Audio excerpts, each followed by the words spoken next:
Welcome back to Junk with Junior. So last video went through, got the welder all unboxed and everything hooked up, set up to the best of our abilities, and been reading through the instruction manual trying to get some general starting points of all the dials on the front of the welder. We're only going to be using less than half of them since we're just doing aluminum right now, and some of the other stuff is going to be for steel and stick welding, so not using any of that. Got it in the ballpark.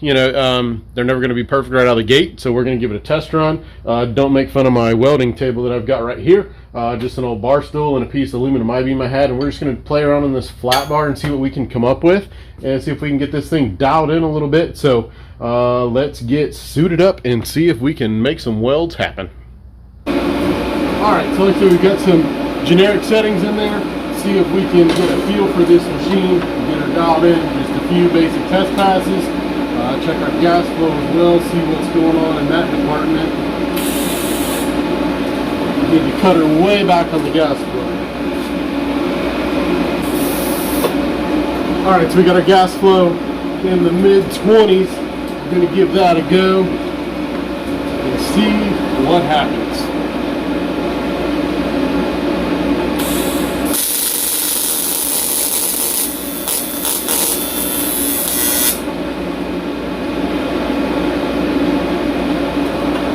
Alright, so we're making too much of a ball on the end of the tungsten for my liking, so time to make some adjustments, get it working better for my style. So according to the instructions and the general startup guide, if you will, I was running too much of the AC balance, which is how it cleans itself, and according to the instructions, that's going to ball the tungsten quicker. Some people like to weld with a ball on the end of their tungsten. I prefer a nice point. It's just the way I learned it, and it's always worked better for me. I don't think there's a right or wrong. There probably is if you're doing certified weld kind of stuff, but it just doesn't work for me as good. I've done it, but I prefer having a nice point. But to each its own. So let's try it again.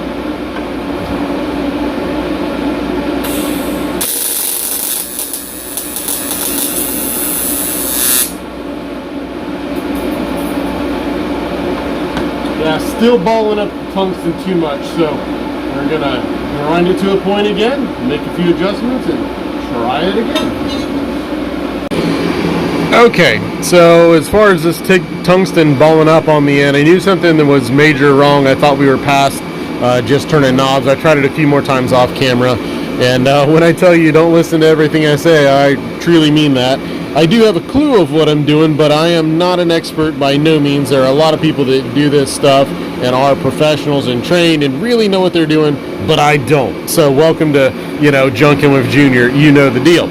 Well, another issue that I have is I can read things, but I don't always comprehend.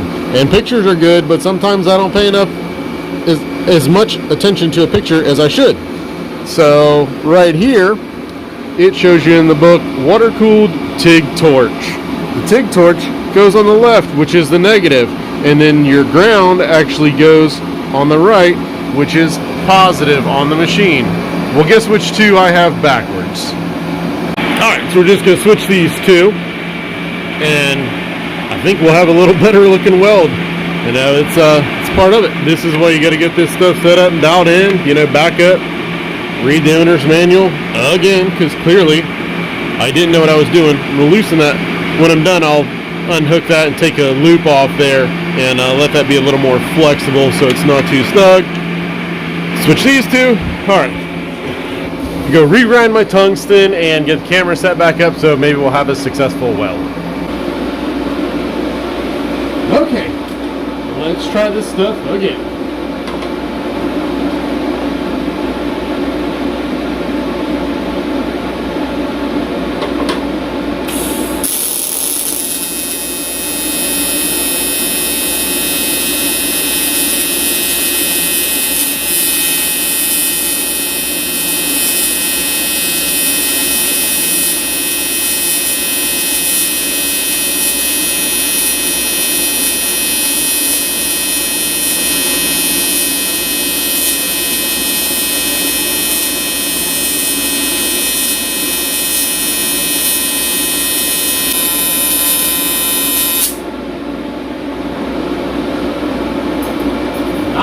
bad at all.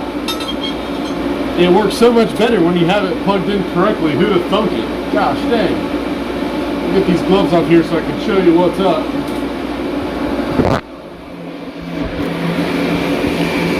Not bad for right out of the gate with a brand new welder. You can see there's where I was starting when it was completely incorrect, but boy, that really seems to work good. Nice cleaning distance around it. We could probably back that down just a hair.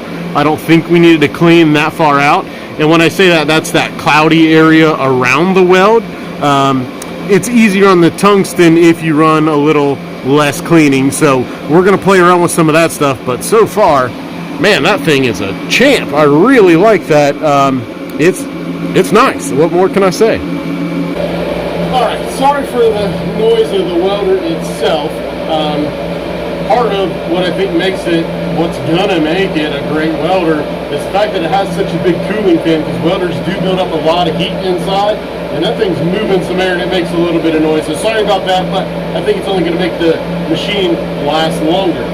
So when you're test driving a welder, you gotta crank it all the way up and see what it'll do, right? So we got it turned up to 250 amps right now, and we're going to run along the edge. And this is a big piece of aluminum. It draws heat out real quick, but I like to do that on a lot of things on thin edges like that, because you can really get a nice finish edge. Like say you cut something, instead of grinding it all down, you can just run the torch over it and make it look really nice.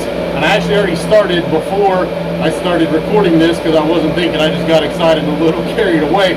So I'm going to pick up where I left off, and then I'll show you what I'm doing and how nice of a finished look I think it is.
Well, that welder is not scared of turning up the heat.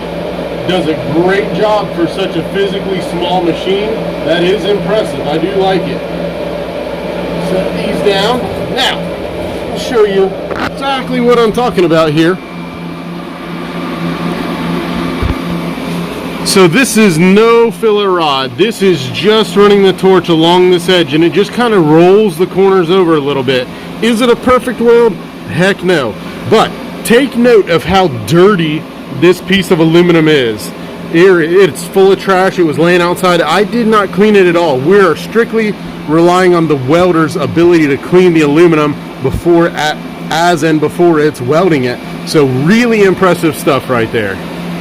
Well, I guess that's enough of this welder test driving stuff. It's time to put it to work and get this first paying job done with the new welder. We got some valve cover bungs to load in. We've got an oil fill cap, and then we've got to do a number 10AN bung on the back for a future crankcase breather hose. So, fingers crossed, let's see if I can do worth a darn like I did on the sample runs.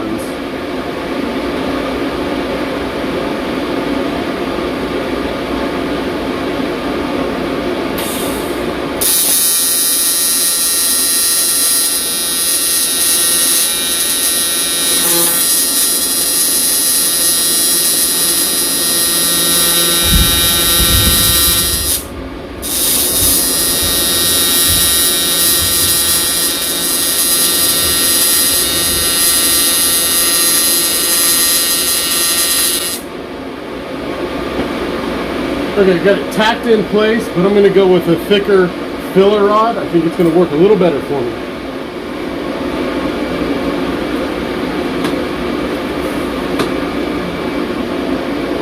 because the way this bung's machined, there's a decent gap underneath, so I think this is going to do the job a little better.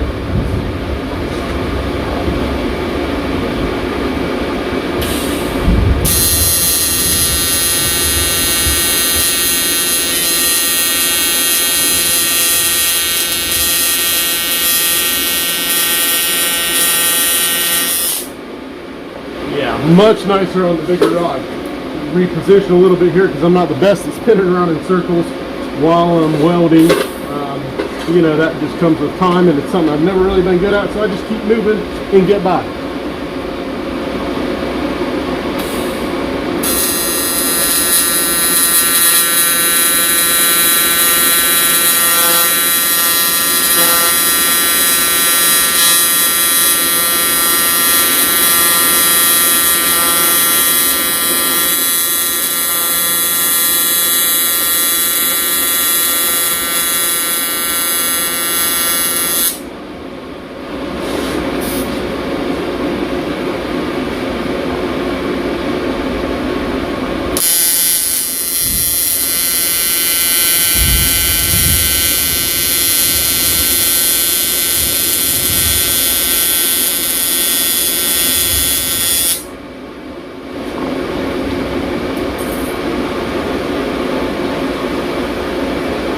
So far, so good.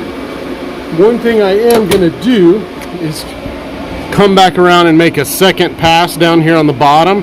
Get it to focus a little bit here for you.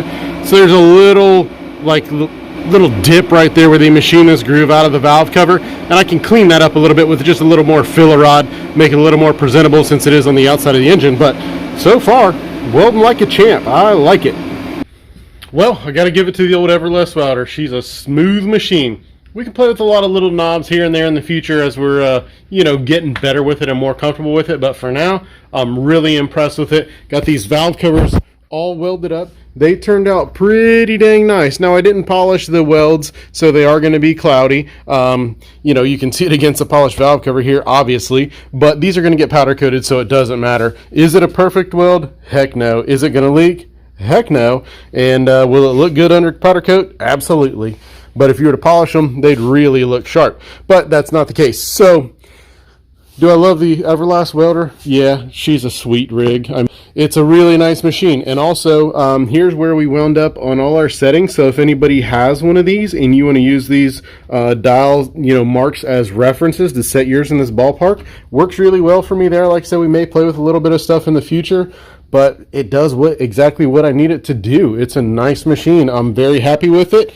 It was a great purchase, and hopefully we continue to do a lot of projects with it and make some cool stuff. So maybe you learned something. I don't know. I'm just an idiot. I'm not the best teacher, as you know. Can screw plenty of things up on my own, but that's just the way it goes. As long as you learn, it's not really a mistake. So I hope y'all enjoyed it. Thanks for watching Junk with Junior. See y'all next time.